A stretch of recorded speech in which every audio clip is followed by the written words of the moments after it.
Hey guys, welcome to Chasing the Grail. As you'll see, no Tristan to be seen. So today I'm going to be recording a special episode which is all about hands-on horology.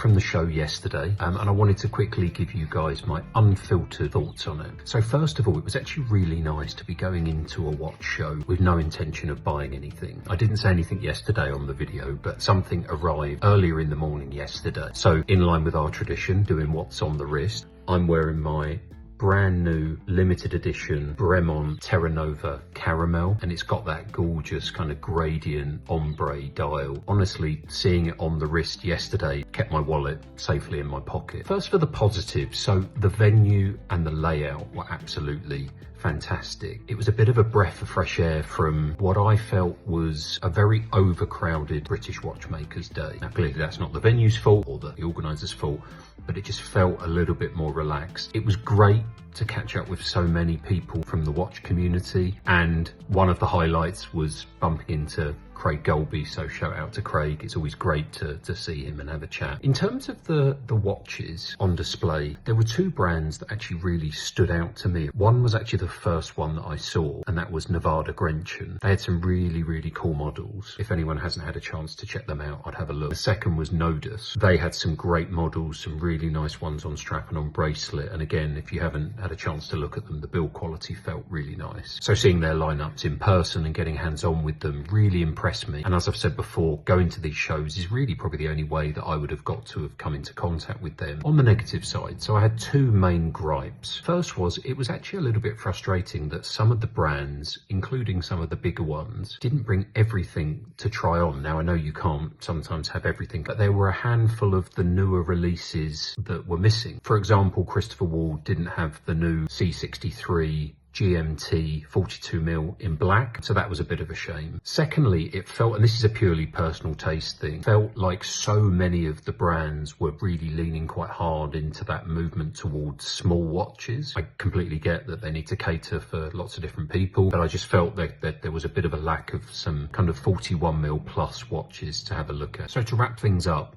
looking at the kind of floor as a whole and walking away, I saw three major trends for I think where the industry is heading. One, more titanium. It was great to see because I love titanium watches, the lightness, the way they wear, the versatility of them. But there were lots and lots of manufacturers that were having kind of titanium releases. That was great to see. Full packages, which is something that I'm really into, being able to change bracelets and straps over. And lots of the manufacturers were providing watches with both a bracelet option and a strap option, which just gives that little bit more of a full package when you're buying something. And thirdly, something I saw, not to my personal taste, but I get why people like them, is some really bold styling choices, some really adventurous things that a lot of the brands were doing, especially some of the micro brands. So some really colourful and vibrant dials and designs, which was just great to see. So look guys, that was my unfiltered thoughts, views, opinions and insights. If you were there, I'd love to hear what you thought. If you weren't able to go on the day and you've got any questions, please let us know and we can try and tackle them on a future episode. So thanks guys, and we'll see you soon.